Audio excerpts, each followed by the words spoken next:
সন্তানকে ভুলেও তিনটি কথা বলবেন না, বললে ওই সন্তানের মহাবিপদ আসবেই, এটা পরীক্ষিত।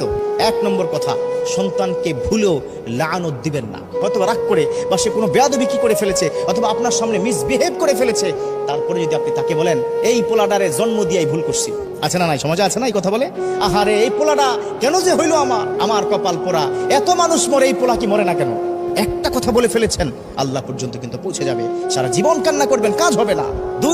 দুই নম্বর কাজটা কিন্তু আমরা অনেক বেশি পরিমাণে করি। এই 2 নম্বর কাজটি করার কারণে আমার সন্তানটা নষ্ট হচ্ছে, সেটা হচ্ছে সন্তানের সামনে মিথ্যা বলবেন না বা তাকে মিথ্যা শিখাবেন না। 3 নম্বর, এটা বর্তমান সময় সবচাইতে বেশি ক্রাইসিস হচ্ছে, বর্তমান সময় ফ্যামিলি ক্রাইসিস, সেটা হচ্ছে হাজব্যান্ড এবং কি ওয়াইফের মধ্যে যখন ঝগড়া হয়, সেই ঝগড়াটা কখনোই আপনার সন্তানের সামনে করবেন না। যদি করেন, আপনার প্রতি অশ্রদ্ধা, আপনার প্রতি ভালোবাসাটা কমে যাবে। আল্লাহ আমাদের প্রত্যেককে বুঝার এবং মানার তৌফিক দান করুন, আমিন।